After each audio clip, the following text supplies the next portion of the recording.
पंजाब हुकूमत ने नई नस्ल की सेहत और मायारी तालीम के लिए स्कूल मेल प्रोग्राम को जिला भक्कर के सरकारी स्कूलों तक तौसी दे दी है।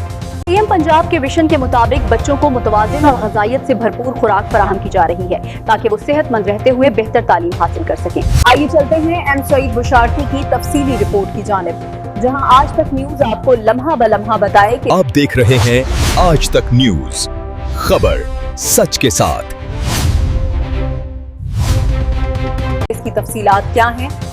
बखर पंजाब हुकूमत ने नई नस्ल की सेहतमंद नशनुमा और मयारी तालीम को यकीनी बनाने के लिए एक और बड़ा कदम उठा लिया है। वज़ीर-ए-आला पंजाब मरीम नवाज शरीफ के विजन के तहत स्कूल मील प्रोग्राम को जिला भर के सरकारी स्कूलों तक तौसी दे दी गई है, जहां बच्चों को मुतवाज़िन और ग़िज़ाइयत से भरपूर खुराक फराहम की जा रही है ताकि वो सेहतमंद रहते हुए बेहतर तालीम हासिल कर सकें। रिपोर्ट एम सईद बुशारती और आप देख रहे हैं आज तक। बखर में नई नस्ल की बेहतर सेहत और मयारी तालीम के लिए पंजाब हुकूमत ने एक और अहम कदम उठा लिया है। वज़ीर-ए-आला पंजाब मरीम नवाज शरीफ के विजन के मुताबिक स्कूल मील प्रोग्राम को जिला बखर के सरकारी स्कूलों तक बाकायदा तौसी दे दी गई है। इस प्रोग्राम के तहत सरकारी तालीमी इदारों में ज़ेर तालीम बच्चों को रोजाना मुतवाज़िन और ग़िज़ाइयत से भरपूर खुराक फराहम की जा रही है, जिससे बच्चों की जिस्मानी नशनुमा के साथ साथ तालीमी कारकर्दगी में भी बेहतरी आ रही है। महकमा तालीम के मुताबिक स्कूल मील प्रोग्राम के मस्बत नताइज सामने आ रहे हैं। स्कूल हाजिरी में इजाफा हुआ है, जबकि वालिदैन और असातिज़ा ने इस इक़दाम को खुश आइन करार दिया है। वज़ीर-ए-आला पंजाब मरीम नवाज शरीफ का कहना है कि हुकूमत पंजाब इस बात पर पुख्ता यकीन रखती है कि रियासत के वसाइल पर सबसे पहला हक बच्चों का है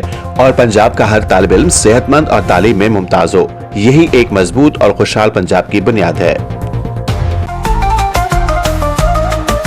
आज तक न्यूज, खबर सच के साथ।